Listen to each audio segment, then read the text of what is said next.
The Harper and Phil romance has been taking us on a roller coaster ride with the last few weeks, offering up some seismic, if not unexpected shifts in their storyline. If in the aftermath you're doubtful of whether these two will ever get to a place where they can be together, especially in the light of Harper swearing black and blue that she's not in love with Phil, and Phil saying she loved, not loves, but loved Harper, but now loves Villy, then let me just say that despite it being 2 months since these two broke up for the last time, this ship is sailing.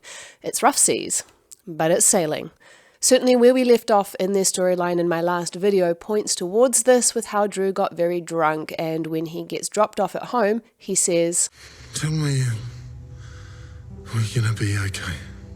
And Harper can't tell him that. I'm so sorry. And then proceeds to break down into tears. It hasn't stopped her from trying her absolute darndest to cling to her marriage since, but honestly, everything has been pointing to how this relationship can't be saved. They've made this point again and again in different ways. In this instant, Drew's ego couldn't handle the fact that the night out had gotten the best of him, so instead of taking Harper up on her offer for a bit of adult alone time, maybe we should call this whole thing off and just stay home, the two of us. Okay, tell me what you really think. Well, I really want to play the game. Drew decides to go for a redo of Poker Night, which we instantly know is going to end in disaster because every event Drew and Harper host ends in some kind of dramatics. This time it was Games Night. They were playing Risk, a strategic warfare game, which very symbolic, right? Especially as the turning point of the night was Harper breaking the truce she had with Drew not to invade him by doing just that. All's fair in love and war, babe, and this is war. Wow, Drew did not take that well. In fact, he got kinda scary. And it seemed to be an ominous preview of what would happen when Drew found out about the affair. What we've gotten so far has been altogether different, and I have a theory about what that means that I'll share later on in the video. Her turning on him during the game certainly parallels her real-life betrayal, and it's clear that Drew senses he is being gaslit. This is not my favourite tactic from Harper. Like I said, I have a soft spot for her and have a good understanding of her history and therefore her motivations, but yeah, this is not her finest moment and I want her to do better. The next little while was something of a repetitive loop. Phil playing confidant to Drew, who was only too happy to spill about how things with Harper are not well, and Harper trying desperately to fix things without ever actually being willing to genuinely dig in to fix things. Look, last night was a blow-up, it got out of hand. Let's just move on, okay?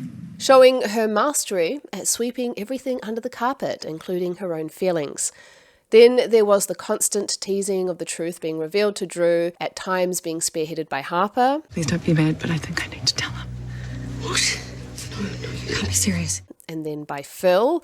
I can't take that chance with Drew. You can. No, I can't. It's time. No. Look, I know you don't want to do this, but you have to tell the truth. They do loop around the same story beats a lot, but it does mean that they've been given constant airtime, which I do appreciate. Earlier on, it was the on and off, hot and cold from Harper and also Phil, and then it became Harper trying to make her marriage work and Drew running a mile. Honestly, the guy seems totally unwilling to spend any quality time with Harper, instead opting for a games night, pubs drink, or whatever other excuse he can find not to have one-on-one time with Harper. And the one time he and Harper do something solo, it's a motorbike ride, you know, on the bike that Harper bought him out of guilt, and he's a moody bastard about it. This only seems to spur Harper on to try harder, which has taken some patience to sit through. But this period showed it isn't just Harper. Drew is also complicit in the state of their marriage, made all the clearer by the fact that he seems to be suffering from untreated depression. This is probably a mixture of Remus's death, Boyd's son, and his involvement in that, which led to the end of his friendship with Boyd, on top of his sneaking suspicion that Harper is gaslighting him. He clearly doesn't want to face the idea that he could be depressed because his ego can't handle it. Want to burn it all down? I know. Instead, he's kissing Nicole, who has been in her own downward spiral into the black pits of hell with her online support group corroding her already fragile state of mind. I wasn't exactly surprised at this happening because they'd been referencing the time Drew and Nicole had their affair a few too many times for me to ignore. Nick and Drew is old news, okay? In the time since you and I, you know. Are you two keeping secrets again? Had Nicole not put a clear stop to that, I think Drew would have quite happily slept with Nicole, more because he doesn't know how to handle himself and his emotions, and maybe less because he's attracted to Nicole. Although Part of me was thinking perhaps they'd make a good pair. They certainly have been two misery guts together and been connecting over that for the last few months. I know I've repeatedly talked about me shipping Harper and Nicole, but given how distant they've been lately, they hardly seem to be friends right now, let alone anything else.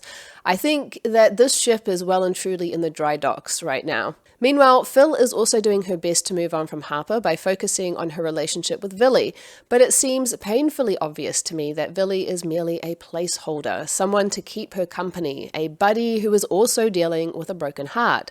I guess I believe her when she says that she's in love with Villy now, even if I didn't like hearing it. Perhaps that declaration is just a reaction to the fact that between Ihaya and Harper, love has been rough and Villy is a safe harbour.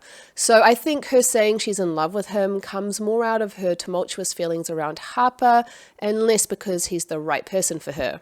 Also, can she even be alone? She does seem to jump from one relationship to another, and as Drew points out, she will probably get bored with Villy and go looking. The show doesn't seem to want us to invest much into their relationship because though there has been story around it as it has progressed, it's not been given as much focus compared to Harper and Phil, who are meant to be over, and crucially, the intensity of Phil and Villy's emotions for each other just don't compare.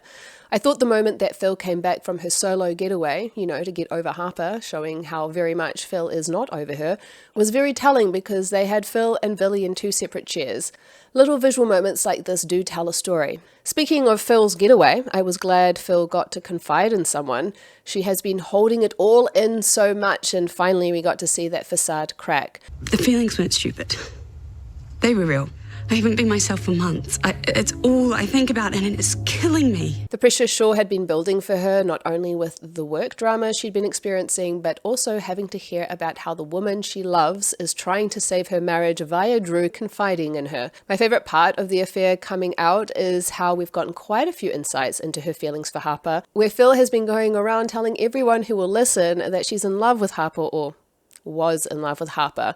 So Harper herself, I told him I loved you. Mon, I fell in love with the wrong person. You know all about that. Villy, I wasn't thinking who does when they fall in love. and even Drew, of all people. Didn't mean to fall in love. Yeah, I didn't think that was going to happen. But it did. I fell in love with Harper. Showing a consistency and honesty in her feelings. So loved. Past tense. Yeah, past tense. And that look away when Drew asks her if it's in the past tense, I do think is telling.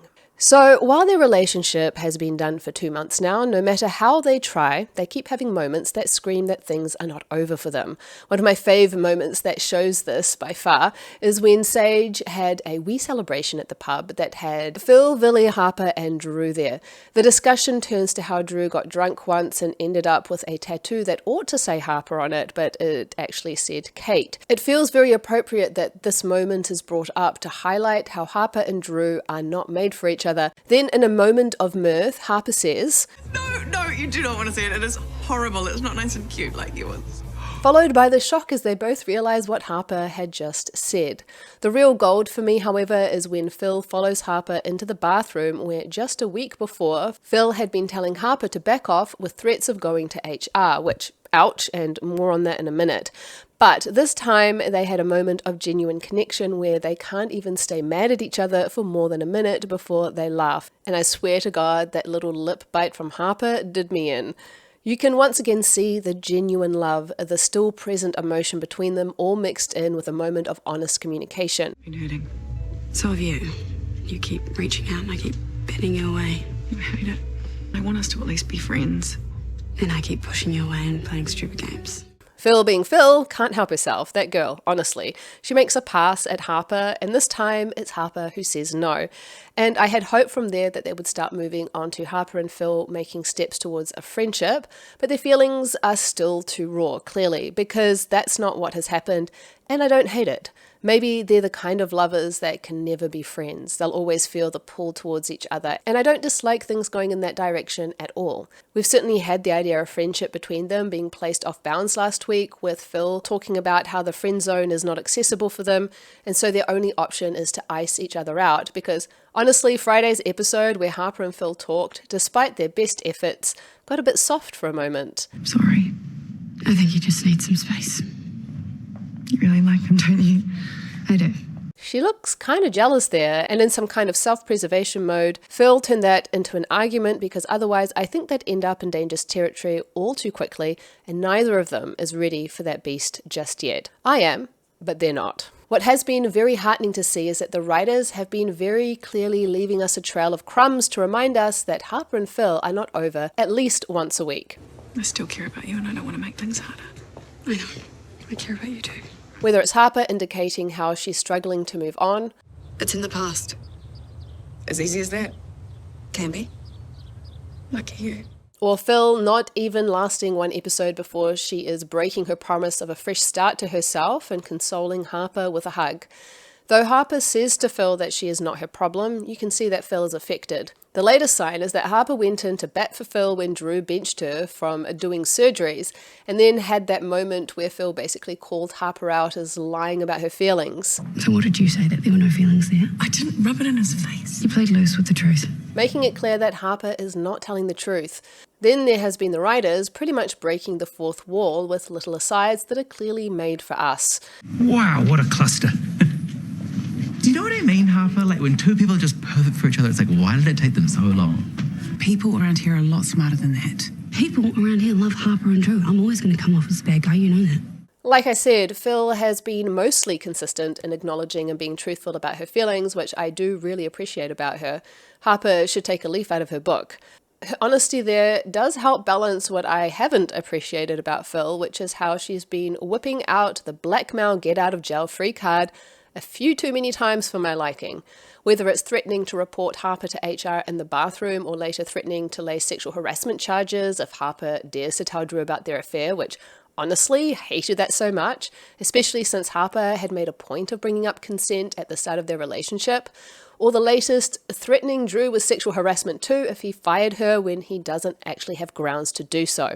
I like the callback to those very awkward and inappropriate texts Drew sent to her months ago, but I hate the manipulation even if she then said she wouldn't have gone through with it. Her willingness to use that tactic 3 times now, even if it is a panic response, shows a character pattern I am not partial to, and when you add it to her fat phobia storyline weeks earlier, even if she did come around to that, and the fact that her major storyline has been her actively pursuing an affair with a married woman, as well as referencing a few times that this is not the first time she's had an affair with people in relationships, shows a certain lack of moral fibre, and it seems that the writers just keep heaping on unlikable character traits onto her. To be fair, they seem to do that with everyone, but Phil being a new character, this is all we have to go on. I wish they had used the last few weeks to flesh her out more, delve into her history, say around her family, because the few references they've made of her parents' dicey relationship has very likely formed a lot of her current behaviours. But alas, we are where we are, and I guess they need to focus on the development of her relationship with Villy to offer further drama for the fallout that is happening. I'm sure the writers will provide additional storylines along with that one where she worked with the elderly couple and revealed her romantic side to help redeem her character at some point, but for now I see why a certain section of shorty fandom that is not us sapphic shippers would view her, as she herself said, Unhinged slutty surgeon who made you feel young again. And look, Harper hasn't exactly been any better. Harper, what will it take for you to get real?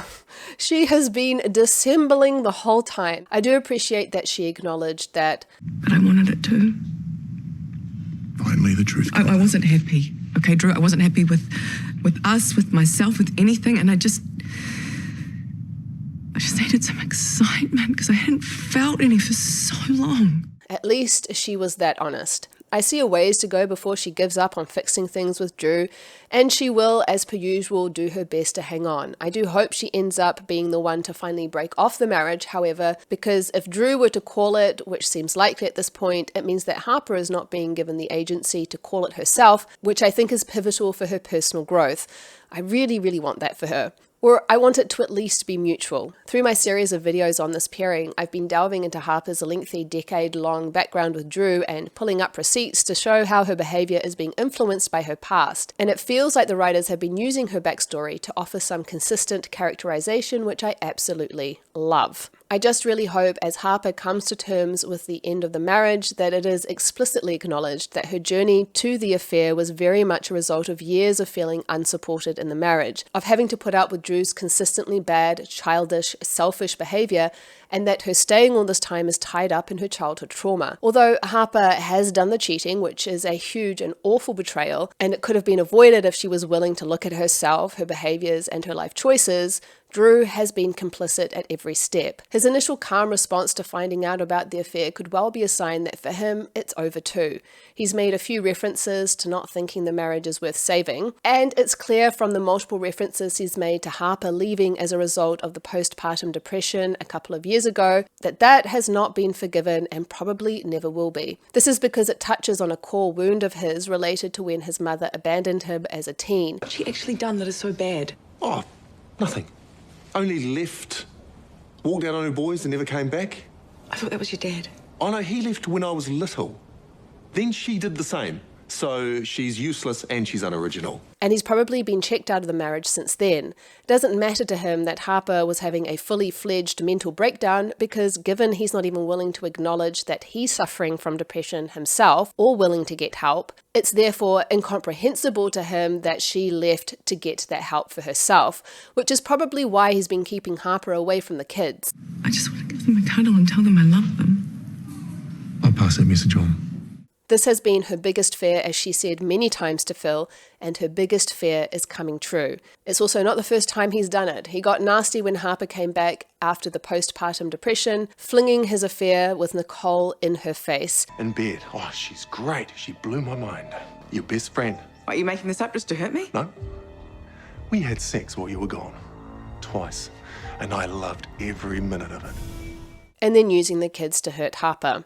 This has left Harper on the back foot, and seeing her grovel this week has been hard to watch. I expect we'll see more of this as she continues to cling to the dead corpse of her marriage, and Phil, who is very much in love with Harper but has received the very clear message to stay backed off, will instead focus on saving what she can with Villy. I'm curious to see how the storyline will unravel from here. And let's not forget the Harper and Drew photo shattering during the earthquake promos months back. It's clear that this is where they are still headed. I think the key thing is that through this storyline they have taken pains for Harper and Phil to genuinely fall for each other while also pulling apart the Harper and Drew marriage plank by plank. I don't see how having Harper and Drew reconcile could possibly be a satisfying conclusion to all of this. Too much has been done to destroy it. How long it will take for that final nail in the coffin, I do not know, but at least until the end of the year, I would think. Although Shorty will do the Shorty thing and not play into our expectations. And look, it bears saying again, no one has behaved well in this, certainly not Harper and not Phil. Cheating is awful, but it's a soap, and I expect we'll be served up with more wild, frustrating twists and turns, with wild cards we can't even foresee. I think it will probably take another earthquake-style moment to finally shake Harper free, and I can't wait for the moment Harper finally deconstructs. Meanwhile, I am still sailing on my Harper and Phil ship, lady lovers. Indeed, I am.